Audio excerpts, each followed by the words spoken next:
So, dear colleagues, the report and resolution that I present to you today do not necessarily make pleasant reading. I don't think anyone can look at human rights situation in the OSCE and be happy. Nonetheless, I see it as a positive report in that it serves as an appeal on behalf of the OSCE. My intention is to make the best use possible of this organization in the interest of our population's human rights. The values and rights enshrined in the Helsinki Final Act and subsequent OSCE documents serve to remind us that these principles must continue to be the foundation of all societies across the OSCE region. The OSCE exists to help us all achieve this, and if the organization did not already exist, we would have to create it, and that is something we usually say.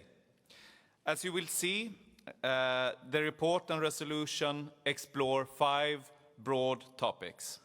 The first relates to easing the suffering of those impacted by war. The reality is that there is little practical we can do. However, we must continue to highlight the tragedies of conflict as well as the blame in the case of Ukraine. We should say clearly that the blame lies with decision makers in the Kremlin. I particularly highlight the mounting evidence that thousands of Ukrainian children have been abducted and transferred to Russia. This is in addition to the appalling treatment of prisoners of war as well as anti-war protesters in Russia. Informed by a very interesting debate we had during our common winter meeting, I call for a broader approach to accountability which puts the victims of war at the center of its focus. And secondly, I also dedicate some attention to political and democratic processes throughout the OSCE. We are all legislators, so we all know that solutions to social problems are never simple. We must be wary of oversimplification and instead make sure that our systems allow for nuance and complexity. Otherwise, the so-called fixes we find will just be temporary band-aids that do not address the underlying causes. Socio-economic disparities, if not seen to be addressed through functioning political systems, can easily result in broader discontent with political and even democratic processes. And in the field of elections, I note that some processes are outdated. And in the report, I just give a few examples, but I suspect that if we take the time to do the analysis, we will discover that all of our electoral systems have such obsolete elements.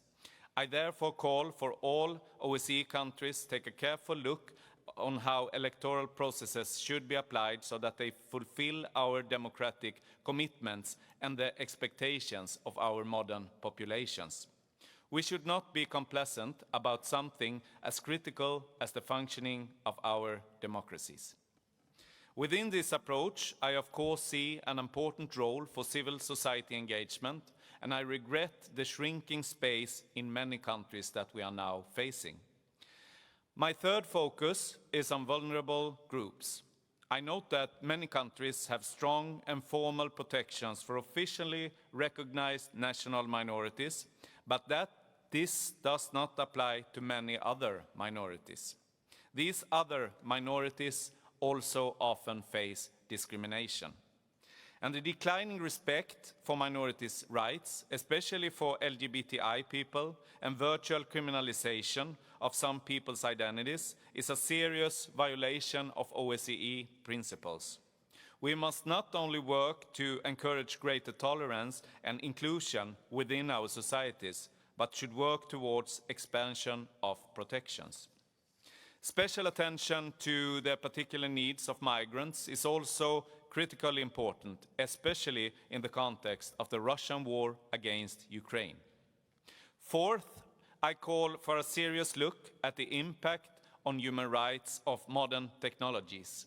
IT coding impacts almost all aspects of our lives, literally dictating what we read, what we learn, and yet most of us in parliament and government have only minimal understanding of how this works. Clearly, technology can be incredibly empowering and transformative. But we, as parliamentarians, must ensure that the transformation is in line with our human rights principles. In simplistic terms, we need to learn how to code respect for human rights and democratic principles into digital systems. And I think this is an area which we can be cautiously optimistic, as many technology companies appear to be looking for guidance and leadership. I also look carefully at responses to disinformation in our modern digital era, as well as the impact of artificial intelligence. These are no longer quaint topics that we can debate, but are serious challenges that have human impact. As such, we as political leaders must ensure our populations are equipped to deal with this impact, whether through education, legislation, or other means. Finally, I should note that I've worked with the rapporteur in our first General Committee to ensure that the concerns about the OSCE itself are addressed. The organization which we as the Parliamentary Assembly are a part of has been slowly weakened over the past 20 years. And this is particularly a consequence of countries unwilling to accept the external and expert perspectives that the OSCE brought.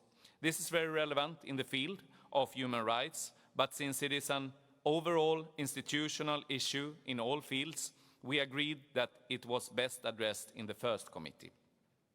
I hope that you all will support our calls for protecting the organization from what the chairman in office has correctly called an existential crisis.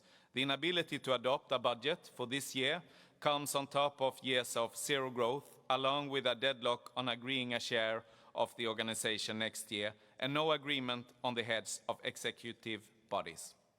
It is not a complex question. If we want this organization to work, we need to pay for it, and we need to use our political influence to protect and to support it. Thank you for your time. I also want to thank all of you that have submitted amendments to strengthen the resolution that will be debated very soon, and as well as the sponsors of different supplementary items. This OSCE and this Assembly needs our engagement, and this is an important way to do so. And now I look forward to the discussion. Thank you.